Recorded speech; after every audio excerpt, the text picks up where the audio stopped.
Not a huge fan of the movie.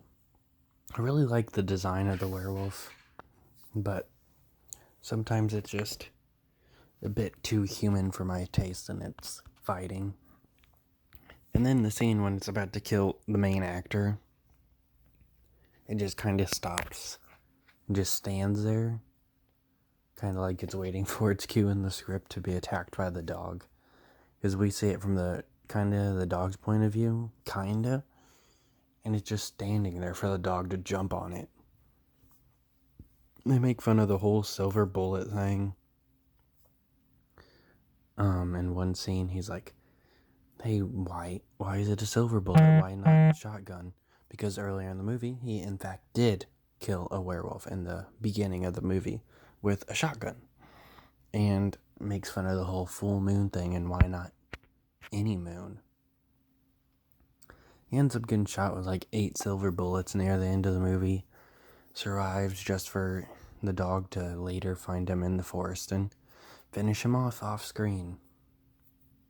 This movie does start off decently interesting and has some pretty gory kills, like the opening scene where his girlfriend gets killed and he gets scratched. And then later, some random dude in the forest doing something to the trees. I don't know exactly what he was doing, but that was clearly his job. He gets killed a little bit on screen, and then we see the aftermath later. And then it just slows down. Nobody really dies after that, except for some loser in the beginning that I thought was never going to show up again. There's a con man, and she's a lawyer, so he doesn't continue his little scheme since he finds out she's a lawyer. And he tries to get the dog to attack him, and when the dog does, he's like, I'm suing, and pretends to have a bite mark. Then when she asks him if he has a bite, he avoids the question and says she needs to get that dog under control. And she slowly realizes that, hey, he's just a stupid con man. And then later in the movie, he comes with an axe to go and kill the dog. Because that's a normal reaction to, not being able to con people out of money.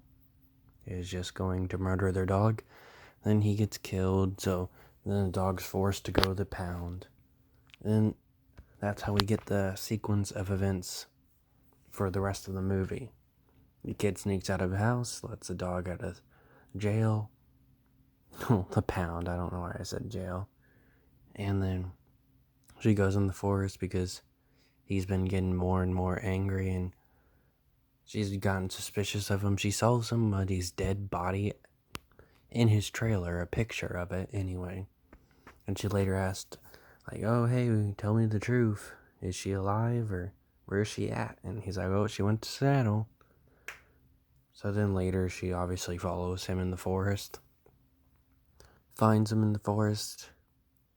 He's surprisingly calm about this. And he seems to think that if he would hang out with family, that he wouldn't be a werewolf anymore for some reason. It's very dumb. Then he starts kind of laughing, going crazy, doing his best impression of Jack Nicholson from The Shining. And he's about to kill his own sister, and he doesn't, show any hesitation or anything. He was clearly hesitant to come here, and he kept tying to himself to a tree with chains. So clearly he cares about his sister, so this is a pretty absurd reaction. The werewolf transformation starts out pretty decent, but then did not care for it. I mean, it is an older movie, though. But yeah, it definitely wasn't the best.